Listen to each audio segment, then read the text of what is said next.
Right now, according to NBC's projection, Republicans could get, say, 219 seats. Which would give them a very, very, very tiny majority. I should tell you that projection has a it's 220 seats is the projection right now. Has a margin of error, though, of plus or minus 4 seats. And so even if they do get control, it's going to be a very, very, very, very slim majority. We've seen a few tiny House majorities in history. Washington Post actually did a good reminder today of when we have had really, really, really wafer-thin majorities in the House in the past and what the consequences have been. One of those rare instances was right as the U.S. Entered World War I. Another one was right around the events of 9/11. In both of those cases, big world-changing world events ended up sort of outpacing what was otherwise expected to be total partisan gridlock. But there's other cases where partisan gridlock ended up being what held the day. And that can be a very consequential thing, too. In the spring and summer of 1932, we've talked about this a few other times on the show, tens of thousands of U.S. veterans, World War I veterans, marched down Pennsylvania Avenue, and they set up camps outside the U.S. Capitol in Washington. It, of course, was the Great Depression. The veterans came to D.C. to demand bonuses that they were due. The government had promised them bonuses for their active duty service, and they hadn't paid them out. And so the veterans came to Washington to get their money. They called themselves the Bonus Army.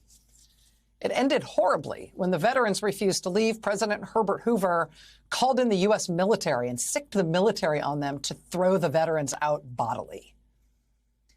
Now, how did it get to that point, to that act of desperation by the veterans and that monstrous decision by President Hoover to sick the military on them?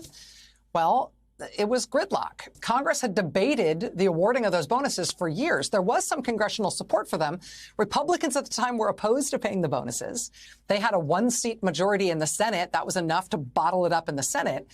The House had a Democratic majority, but it was a really small one. It was a 219 to 212 majority in the House. Too small of a majority for the Democrats to be able to get things done there either.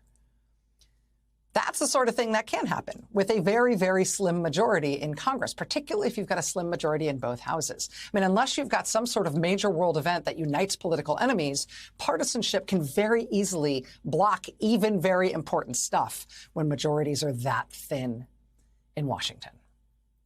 Now, there's been a lot of discussion about what it would take for Republicans to be able to pass legislation in a very narrow majority in the House.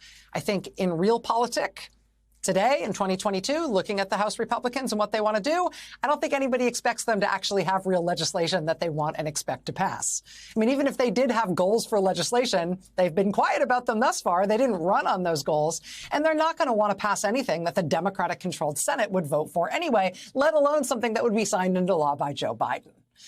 What I think that means for a wafer-thin Republican House majority, in practical terms, in all likelihood, it means that we will see them pass nothing in terms of legislation.